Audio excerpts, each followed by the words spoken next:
Punchboard Media, where we all bring something to the table. pull up a chair At punchboardmedia.com.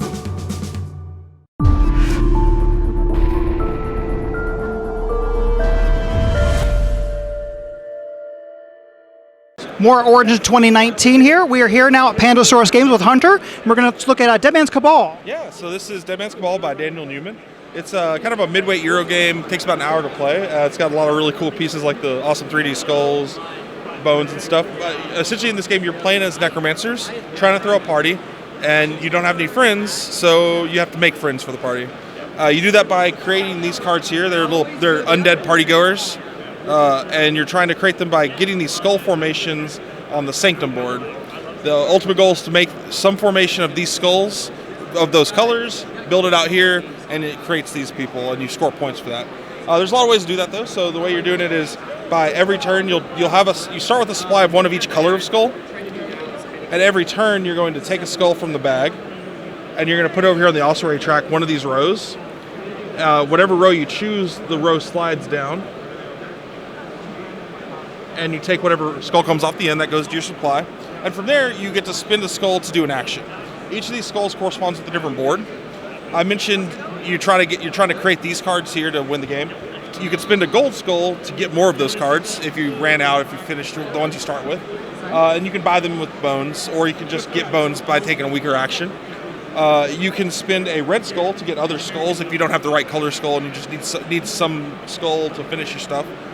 You can spend a white skull over here on the scriptorium. We actually have it set up as if someone's already done it a few times.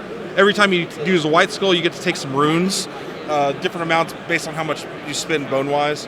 And when you take runes off, you put your cubes there, and that's kind of like a little area majority spot. So you can actually put your color cube out there, and at the end of the game, it'll matter. Plus, those runes are little bonuses when you complete a character. They'll give you bonus in-game scoring options. So every time you complete a rune, you'll get to put a cube out here as well. And if you have the most of a cube on one of those, you'll get the in-game scoring option there. But the main crux of it is the black skulls, which lets you use the Sanctum action. And when you do that, you get to place skulls from your hand.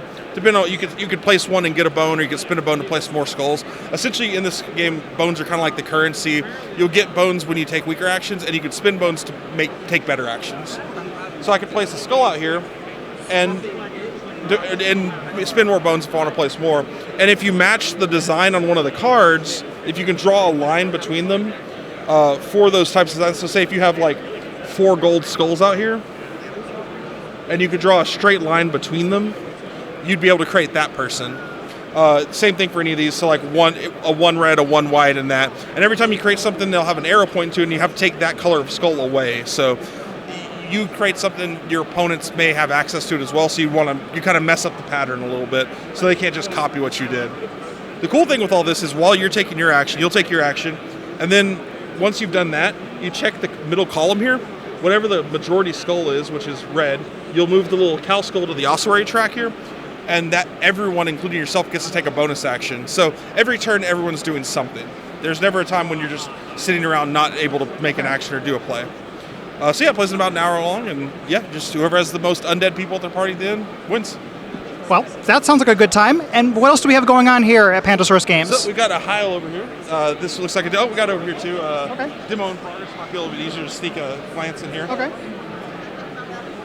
So a Heil is a puzzle game where you're trying to create a party. This is based on a Portuguese street party.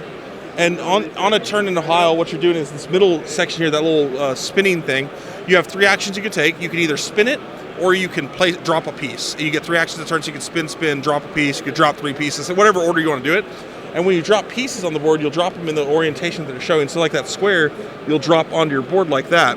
You could then drop that yellow L piece, comes down like that. But if you want it to come down differently, you can turn the board, and it'll drop differently onto your board. The ultimate goal is if you match multiples of the same color, you'll attract a visitor to your party of that color.